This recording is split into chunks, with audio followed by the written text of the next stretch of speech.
नमस्कार, मी प्रज्ञा करजोकर. सर्व प्रेक्षकांना जय महाराष्ट्र. बातम्यांचा घेऊया वेगवान आढावा.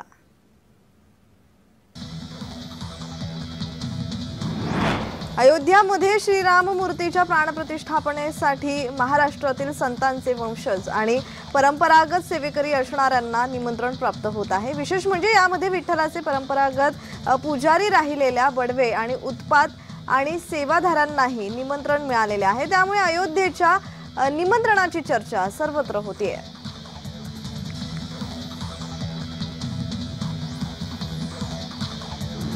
यवतमाळ जिल्ह्यातून एक धक्कादायक घटना समोर येतेय. कळंब तालुक्यातील तिरझडा पारधी बेड्यावर येथे मध्यरात्री मोठं हत्याकांड घडलंय. पत्नीच्या चारित्र्यावर संशय घेत जावयाने धारधार शस्त्राने वार करत पत्नी, 2 मेहुणे आणि सासऱ्याचा निर्घुण खून केल्याची धक्कादायक घटना घडली आहे. आणि या घटनेत एकाच कुटुंबातील चौघांचा जागीच मृत्यू झाला असून सासू गंभीर जखमी आहे. गोविंद पवार असं आरोपी जावयाचं नाव आहे. तर पत्नी रेखा गोविंद पवार, सासरा पंडित घोसाळे, मेहुणा ज्ञानेश्वर भोसले आणि सुनील भोसले यांचा मृत्यू झालेला आहे. आणि या घटनेने यवतमाळ जिल्ह्यात मोठी खळबळ उडाली आहे.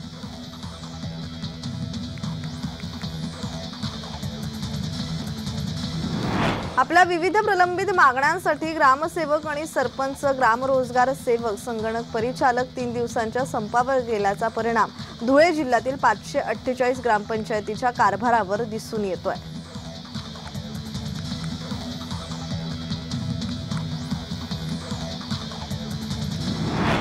कौशल्य विकास मंत्री मंगलप्रभात लोढा यांनी आयोजित केलेल्या हुरडा पार्टीमध्ये विधानसभा अध्यक्ष राहुल नार्वेकर यांनी उपस्थिती दर्शवली.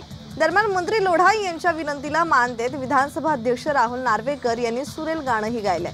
यावेळी मंत्री लोढा यांनी अध्यक्षांसोबत सुरात सूर मिसळला.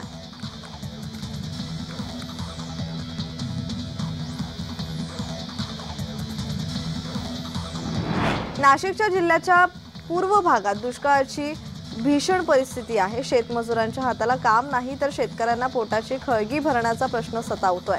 मालेगाव, नांदगाव आणि देवळा तालुक्यातील असंख्य शेतमजूर व शेतकरी मजुरीसाठी दुसऱ्या तालुक्यात जात असल्याचं विदारक चित्र पाहावयास मिळत आहे.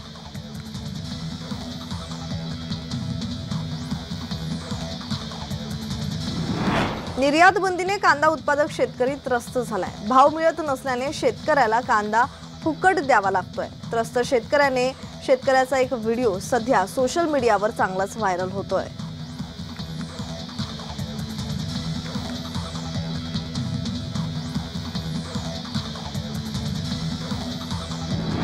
तामिळनाडूमध्ये अवकाळी पावसाचं तांडव सुरू आहे. तामिळनाडूतल्या अनेक भागांमध्ये पूर परिस्थिती निर्माण झाली आहे. तामिळनाडूच्या अनेक जिल्ह्यांमध्ये पुरामुळे सुमारे 800 रेल्वे प्रवासी अडकले आहेत. अडकलेल्या प्रवाशांच्या सुटकेचे युद्धपातळीवर प्रयत्न सुरू आहेत.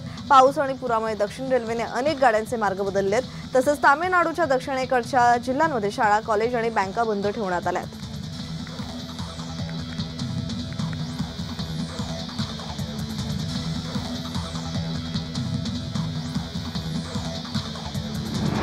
अंगणवाडी कार्यकर्त्या आणि मदतनीस यांना सरकारी कर्मचाऱ्यांचा दर्जा मिळावा यासह विविध मागण्यांसाठी छत्रपती संभाजीनगर जिल्ह्यातील 5495 अंगणवाडी कार्यकर्त्या, मदतनीस यांनी 4 डिसेंबरपासून बेमुदत संपाचे हत्यार उपसलंय. त्यामुळे जिल्ह्यातील आदिवासी दुर्गम भागातील अंगणवाडी केंद्रातील बालके, कुपोषित बालकांना पोषण आहार मिळत नसल्यामुळे त्यांची आबाळ होतीये. शिवाय 3500 अंगणवाड्या कुलूप बंद असल्याने किलबिलाट थांबलाय.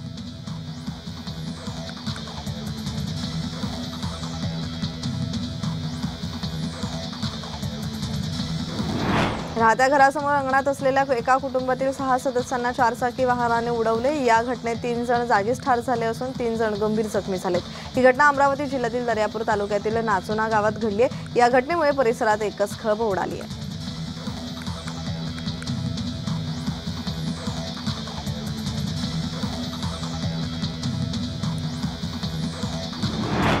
धुळे शहरासह जिल्ह्याचा तापमानाचा पारा हा 7.5 अंशापर्यंत खाली आला आहे. गेल्या 2 दिवसांपासून तापमानाचा पारा खाली येत असून जनजीवन विस्कळीत झालंय. धुळे जिल्हा शासकीय कृषी महाविद्यालयात 7.5 अंश तापमानाची नोंद झाली आहे. यंदाच्या हंगामातील हे सर्वात कमी तापमानाची नोंद झाली असून थंडी वाढल्याने नागरिक रात्रीच्या वेळेस शेकोटीचा आधार घेत आहेत.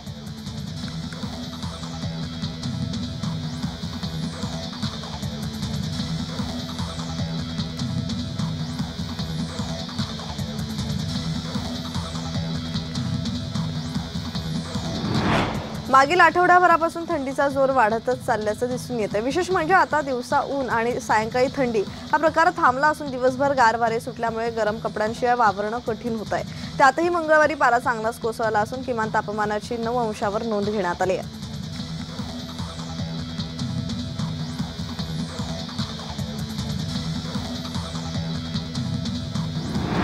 बॉलिवूड अभिनेता शाहरुख खानची पत्नी गौरी खानला ईडीने नोटीस पाठवली आहे। गौरी खान ब्रँड अँबॅसेडर असलेल्या तुलसियानी ग्रुपवर गुंतवणूकदार आणि बँकांना सुमारे 30 कोटींचा गंडा घातल्याचा आरोप तिच्यावर लावण्यात आला आहे।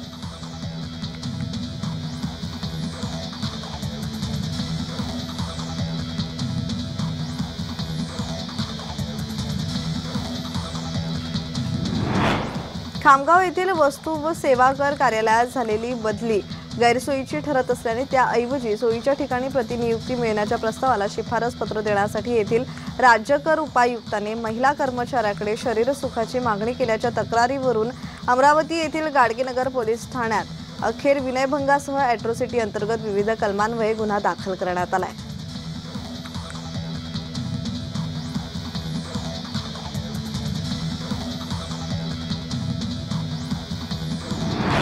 उतरण्याच्या घाई गडबडीत मोबाईलसह अनेक वस्तू प्रवासी बेस्ट बसेसमध्ये विसरल्याचे प्रकार घडत आहेत। यामध्ये सगळ्यात जास्त प्रमाण मोबाईल विसरण्याचे आहे। यामध्ये महागड्या स्मार्ट मोबाईलचा समावेश असतो। गेल्या 3 वर्षात 2327 मोबाईल प्रवासी बसमध्ये विसरल्याचं स्पष्ट झालंय। यापैकी 1000 प्रवाशांनी आपला मोबाईल परत मिळवल्याची माहिती उपक्रमाने दिली आहे।